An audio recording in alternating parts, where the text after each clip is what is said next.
हमारा रहीम अस्सलाम वालेकुम। आप मेरा यूट्यूब चैनल देख रहे हैं। Welcome to my YouTube channel.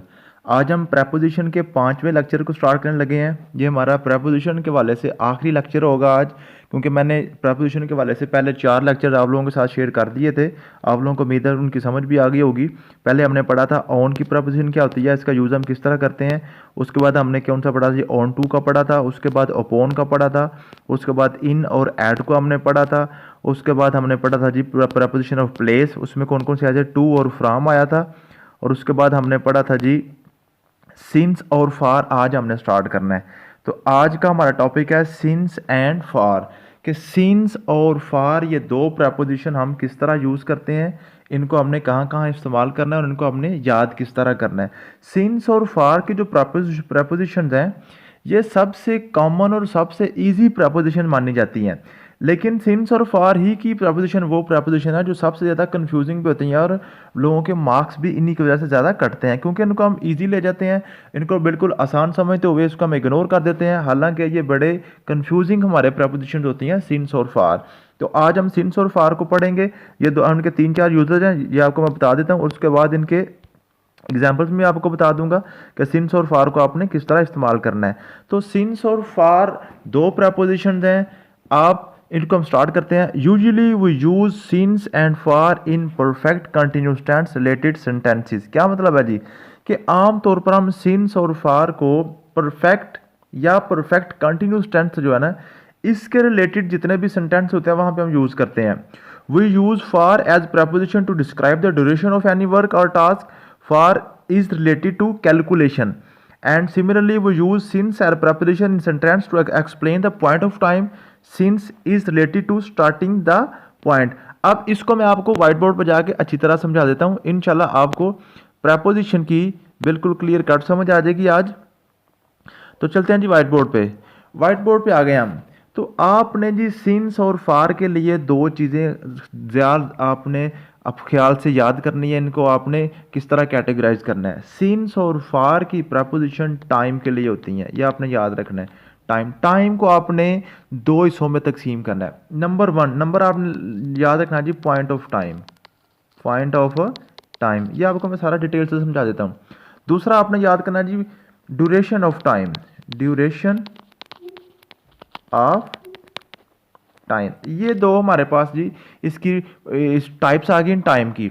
अब पॉइंट ऑफ टाइम क्या होता है, ड्यूरेशन ऑफ टाइम क्या होता है। आप फॉर एग्जांपल मैं आपको एग्जांपल से समझा देता हूं। मैं कहता हूं ही इज रीडिंग डैश 8 o'clock। और एक मैं बताता हूं ही इज रीडिंग डैश 7 hours। अब देखें जी, अब पहले सेंटेंस में क्या बताया जी, ही इज रीडिंग 8 o'clock, वो 8 बजे से पढ़ रहा है। दूसरे में क्या है जी, he is reading dash 7 hours, वो 7 घंटों से पढ़ रहा है। अब यहां पे क्या है जी, पहले सेंटेंस में देखें जरा 8 o'clock, ये क्या है। यहाँ पे हमें ये नहीं बताया गया कि वो उसको कितने घंटे हो गए हैं पढ़ते हुए। हमें जस्ट ये बताया गया कि 8 बजे से पढ़ रहा है। हमें अब ये नहीं पता कि जब ये सेंटेंस लिखा जा रहा है, जब वो सेंटेंस लिख रहा है तो तब टाइम क्या हुआ है उसको पढ़ते हुए। कैलकुलेशन इसमें बिल्कुल यूज़ नहीं हुई, जस्ट हमने पॉइंट का टाइम का पॉइंट बता दिया कि 8 बजे उसने पढ़ना स्टार्ट किया था, अभी तक वो 8 बजे से पढ़ रहा है।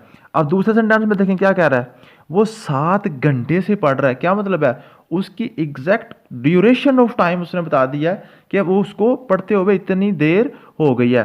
तो पहले में क्या बताया, जस्ट पॉइंट ऑफ टाइम कि इस टाइम उसने स्टार्ट किया था। और दूसरे में क्या बताया, ड्यूरेशन ऑफ टाइम, उसमें पूरी कैलकुलेशन करके बताइए कि उसको 7 घंटे हो गए हैं। तो जब हम पॉइंट ऑफ टाइम की बात करते हैं तो अब हम यूज़ करते हैं सिंस। तब हम यूज़ करते हैं सिंस। अगर हम ड्यूरेशन ऑफ टाइम की बात करें तो फिर हम यूज़ करते हैं फार। आई थिंक आपको क्लियर होगा। एक और मैं एग्जाम्पल से आपको समझा देता हूँ। एक और एग्जाम्पल करते हैं, उसके बाद फिर हम अपने नोट्स की तरफ चलते हैं। फॉर एग्जाम्पल मैं कहता हूँ वो 2015 से मुलाजमत कर रहा है या जॉब कर रहा है। वो कर रहा है जी 2015 से जॉब कर रहा है फॉर एग्जाम्पल। और एक मैं कहता हूँ वो 6 साल से 6 ईयर से जॉब कर रहा है। आप देखें ज़रा दोनों में क्या डिफरेंट है। डिफरेंट अभी इस टाइम क्या 2021 चल रहा है ना।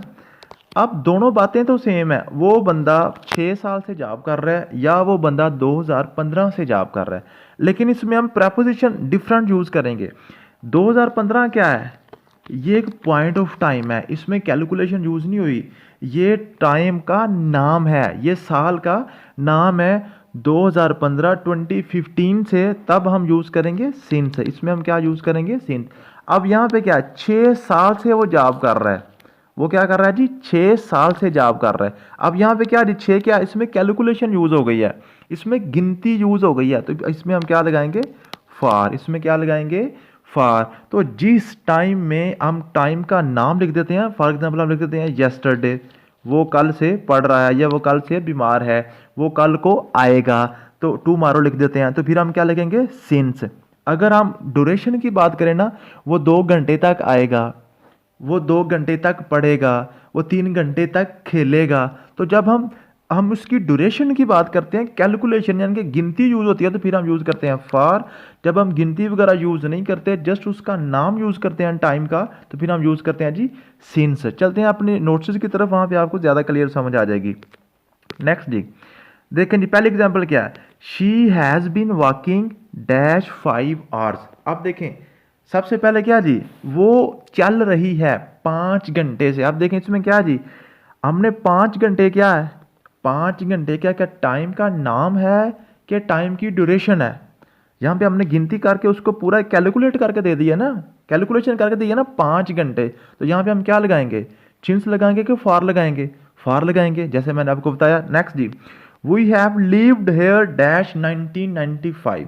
अब 1995 ये गिनती नहीं है, ये नाम है, ये साल का नाम है। 1995 1995 से हम रह रहे हैं, हम यहाँ पर 1995 से रह रहे हैं। अब यहाँ पे ये पॉइंट है, ये गिनती नहीं है, साल का नाम है ना। अगर मैं कहता कि हम 14 साल से या 15 साल से या 20 साल से या 26 साल से यहाँ पे रह रहे हैं, तो फिर आना था वो साल की ड्यूरेशन लगानी थी, हमने अपना अरसा कैलकुलेट करके बता देना था। अब जस्ट क्या बताया, साल का नाम बताया, तो अब हम क्या लगाएंगे, सिंस। 1995 के साथ क्या लगेगा, सिंस। नेक्स्ट जी, it has been raining dash 8 o'clock. अब 8 बजे से बारिश हो रही है। अब देखें हमने क्या बताया, 8 बजे, ये टाइम का नाम बताया, आपने पॉइंट बताया है, हमने पूरे घंटे निकाल के नहीं बताया कि इतने घंटे से बारिश हो रही है। जैसे हमने क्या बताया, 8 बजे से बारिश हो रही है, तो फिर हम क्या लगाएंगे, सिंस लगाएंगे। नेक्स्ट जी, I have been suffering from fever dash midnight. मुझे आधी रात से बुखार है। अब देखें मैंने ये तो नहीं बताया मुझे 3 घंटे से बुखार है या 15 मिनट से बुखार है या मैं 2 घंटे 10 मिनट से बुखार है, जस्ट ये बता दिया आधी रात को, ये मैंने उसको टाइम कैलकुलेट करके नहीं बताया। तो फिर यहाँ पे क्या लगाएंगे, सिंस लगाएंगे। नेक्स्ट जी, she has been learning dash 5 years. अब फिर क्या हो जी, 5 साल आ गए हैं, गिन के बता दिए 5 साल, 5 साल ड्यूरेशन बता दिया, गिन के गिनती आ गई है। यहाँ पे हम क्या लगाएंगे, फॉर यूज़ करेंगे। नेक्स्ट जी, she has been learning dash 2009। अब देखें ऊपर उसने क्या बताया, 5 साल, नीचे क्या बताया, 2009। अब ये नाम आ गया, पॉइंट बता दिया। अब यहाँ पे हम क्या लगाएंगे, सिंस लगाएंगे। नेक्स्ट जी, Ali has been playing cricket dash yesterday. अब यस्टरडे क्या है, पॉइंट है, टाइम है, पॉइंट है, पॉइंट ऑफ टाइम है ना, टाइम का नाम है, तो हम क्या लगाएंगे, सिंस लगाएंगे। I have not met her last Sunday. मैं पिछले इतवार से उसको नहीं मिला। तो लास्ट संडे क्या है, पॉइंट है, ड्यूरेशन नहीं है, कैलकुलेशन नहीं है, मैंने बताई कि कितने दिनों से नहीं मिला, क्या बताया, पिछले इतवार से नहीं मिला। तो हम यहाँ भी हम क्या यूज़ करेंगे, सिंस यूज़ करेंगे। नेक्स्ट जी, ये था जी सिंस और फार के जो हमारे परफेक्ट कंटिन्यूस या परफेक्ट टेंस के जो हम यूजुअली जो यूज़ करते हैं। नेक्स्ट जी, other usages of since and for. Since और फार के कुछ और इस्तेमालात भी होते हैं जो आमतौर पे पेपर्स में पूछे जाते हैं। वो क्या होते हैं जी, पहले हम सिंस की बात कर लेते हैं। We also use since to elaborate the reason of any event or thing. किसी भी चीज़ की, किसी भी कोई भी काम हुआ है, उसकी रीज़न जो है ना, उसकी वजह बयान करने के लिए हम सिंस यूज़ करते हैं स्टार्ट पे। डैश ही वाज सिक, क्योंकि वो बीमार था। He did not attend today class, उसने आज की क्लास अटेंड नहीं की क्योंकि वो बीमार था। तो क्या आज की क्लास अटेंड ना करने की वजह बयान की जा रही है ना, तो हम क्या लगाएंगे, सिंस लगाएंगे। नेक्स्ट जी, dash I am poor, I have to sacrifice my dreams. क्या जी, मुझे अपने ख्वाबों की कुर्बानी देनी पड़ेगी क्योंकि मैं बीमार हूँ, क्योंकि मैं गरीब हूँ। तो मुझे अपने ख्वाब जो हैं छोड़ने की वजह क्या है, क्योंकि मैं गरीब हूँ। तो हम क्या लगाएंगे, सिंस लगाएंगे। नेक्स्ट जी, डैश इट वाज संडे, क्योंकि ये संडे था, क्योंकि ये इतवार था तो कॉलेज बंद था। तो कॉलेज बंद होने की वजह बयान कर रहे हैं तो हम क्या लगाएंगे, सिंस लगाएंगे। नेक्स्ट जी, फार के अदर यूजेस क्या हैं जी, we use for as preposition when we have to denote who is intended to have or exchange something। क्या मतलब है जी, कि हम फॉर की प्रपोजिशन उधर भी यूज करेंगे जहां पे किसी भी चीज की मलकियत हो रही हो, कोई भी बंदा किसी चीज को हासिल कर रहा हो, या वो आपस में एक्सचेंज कर रहे हो, कोई लेन देन कर रहे हो, किसी चीज के बदले में कोई चीज ली जा रही हो। एग्जाम्पल से ज़्यादा समझ आ जाएगी। दिस इज डैश यू, क्या जी, क्या मैंने बताया, या तो किसी की मलकियत ज़ाहिर हो रही हो, किसी को हम कोई चीज़ दे रहे हैं वो उसका मालिक बन रहा है, या वो किसी चीज़ के बदले हमसे कुछ चीज़ एक्सचेंज कर रहा है, तब्दील कर रहा है, हमें वो कुछ लेन देन कर रहा है। तो अब दिस इज फॉर यू, यहां पे आप क्या लगाएंगे, फॉर लगाएंगे। जब किसी चीज़ की मलकियत किसी की हो रही होती है ना, फॉर एग्जांपल मैं किसी का बर्थडे गिफ्ट किसी को विश कर रहा हूँ, किसी को उसकी शादी पे गिफ्ट दे रहे हैं, तो क्या हम क्या कहते हैं, दिस इज फॉर यू। तो हम क्या लगाएंगे, फॉर लगाएंगे। Next, my life is dash, मेरी जिंदगी है, my family, my country, my children, my parents, my wife, my husband. तो यहाँ पे क्या जी, मेरी जिंदगी का मलकियत जाहिर कर रहे हैं ना, कि मेरी जिंदगी किसके लिए है, किसके लिए है, किसके लिए है, फैमिली के लिए है, कंट्री के लिए है, चिल्ड्रन के लिए है, वालदेन के लिए है, बीवी के लिए, हस्बैंड के लिए है। तो ये भी हम मेरी ज़िंदगी, अपनी ज़िंदगी की मलकियत किसी को दे रहे हैं ना, तो यहाँ पे हम क्या लगाएंगे, फार। तो यहाँ पे ये आपकी असाइनमेंट आज की, कि आप मुझे बताएंगे कि यहाँ पे आप किसको चूज़ करेंगे, कि आपकी ज़िंदगी किसके लिए है, आपकी कंट्री के लिए है, आपके चिल्ड्रन के लिए है, आपके पेरेंट्स के लिए है, वाइफ के लिए है, या के हस्बैंड के लिए है। तो आपने इनमें से सबसे जो बेस्ट ऑप्शन है, जो आपको ज़्यादा करीब है, जिससे आप सबसे ज़्यादा मोहब्बत करते हैं, वो आप बताएंगे कि आपकी ज़िंदगी जो है किसके लिए है।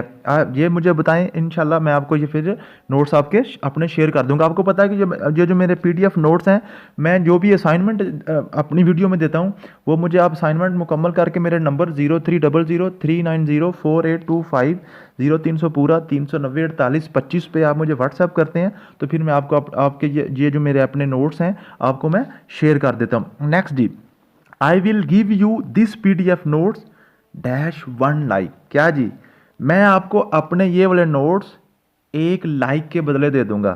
क्या मतलब, मेरी वीडियो को लाइक कर दें। अगर किसी ने लाइक नहीं की तो अभी तक, तो आप इसको लाइक कर दें मेरी वीडियो को, आपको, क्योंकि मैं नोट्स शेयर करने वाला हूँ।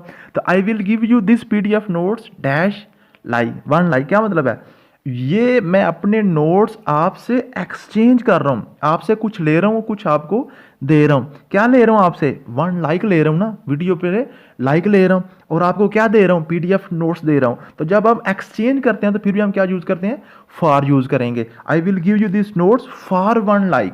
ठीक होगी बात। Next, this book is available dash 100 rupees.